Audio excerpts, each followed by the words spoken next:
Okay, 9.1 number 41 looked like this. T squared times your derivative dy dt minus t was equal to a 1 plus a y plus a ty. And we had an initial condition over here, which makes this one an initial value problem rather than just a differential equation that we're looking for a general solution to. Weirdest thing about this one is the addition and subtraction that you have. Three terms over here on the right being added and then a t being subtracted here from your derivative term. So that's kind of an indication that we're going to have to do a little bit of work on this. We generally don't like things when they're in expanded form, and we much prefer them in factored form where it's easier to multiply and divide to get terms where we need them to be. And that's kind of the key right here. So the first thing we're going to do is see this minus t, which is sticking out like a sore thumb, and we're going to bring it here to the end of that right side. And that just gives us a 1 plus a y plus a ty plus t. Now the nice thing here is we're down to just one term on the left, but four terms on the right.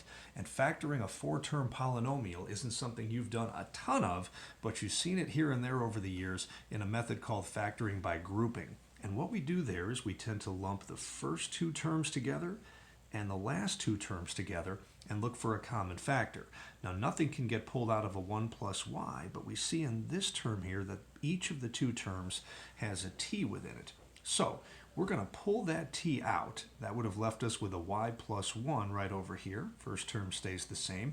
And now, if we look at this as two big terms, there's a term and there's a term, each of them has a common factor of 1 plus y or y plus 1, same thing. So we're going to bring that common factor out in front of all that.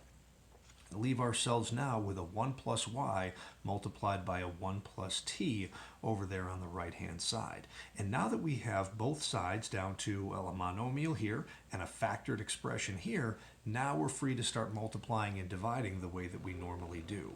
So what do we do then? We divide both sides by the 1 plus y, bringing that to the bottom left.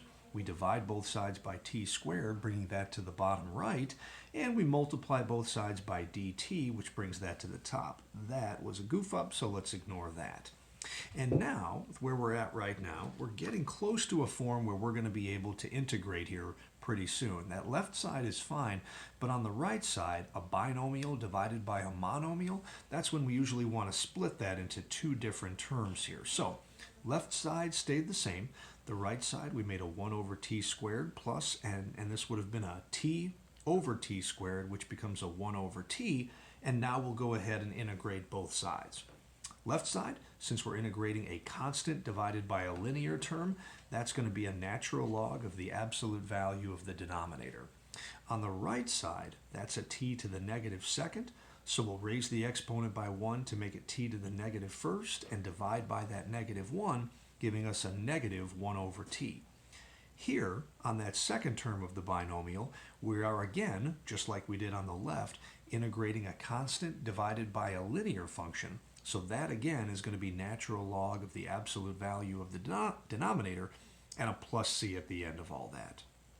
So now that we've taken our antiderivatives and we've gotten c, now is probably a good time here to use our initial condition from up above to try to figure out what that c value was. So let's take a look at where we're at. Yeah, ignore that too. This is what happens when you try to do calculus while you're on the phone with somebody. So we're going to go ahead and use the initial condition here, letting t equal 1 and y equals 0. So the 0 goes in for y, the 1 goes in for both of the t's that we had over here on the side, and we end up with a 0 is equal to a negative 1 plus 0 plus c, bring that 1 over, and c is equal to 1. So now, right back up to where we were just a second ago, we now substitute that 1 in for c, and that takes us to this level right here. Now, the next big goal right here is to get y by itself. A few things we need to do there, 3 actually. First, we have to get rid of the natural log, which we'll do by exponentiating both sides.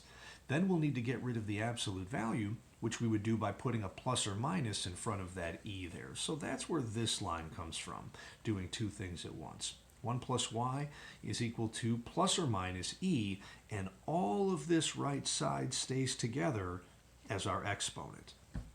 So that's where we were at. We have to get rid of the positive 1, so we'll bring that to the opposite side and make it a negative 1. Now, the only thing that happens next, remember we've said that in an initial value problem, you are never allowed to leave a plus or minus in your answer. At some point, we're going to have to figure that out, and we'll get to that in just a moment. Also, we have e to a sum power of 3 terms. We're going to split that up into the product of 3 different e terms just because I'm trying to match the answer that the book came up with, and that's normally what they do in a case like that. So let's see what they did next. The benefit here really comes from this middle term here. When you've got e to a natural log power, the e and the natural log drop out, and this t then just comes down to the base level. That's going to get multiplied just by this one e right here, and that is going to get us this line right over here. Y is equal to negative 1 plus or minus still. We have an e to the negative 1 over t times e. And just about done with this one now. So now that we've got that, let's take a look. This is their final answer now. And if you can see what happened right here, the t times e became your numerator, et. We have e to a negative power here, which they now brought to the bottom and made that e to the 1 over t. And the minus 1 that we had in front, they've moved to the end to make that a minus 1 there. Now, if you recall, the initial condition here was y of 1 is equal to 0. So really, we probably should still have the plus or minus out in front here that we had a second ago. But if we think about that real quick, we're saying that when t is 1, y is going to be 0. So if t is 1, this numerator becomes an e, the denominator becomes an e as well. E over e is 1, so this was either a positive 1 or a minus 1 that we were then going to subtract 1 from. And to end up with a y value of 0, this had to be a positive 1. 1 minus 1 would get us the 0 that we were looking for, and that's how we knew that this was the positive case and not the negative. So that certainly is not the only form of the correct answer, but that's the one that the book had on number 41.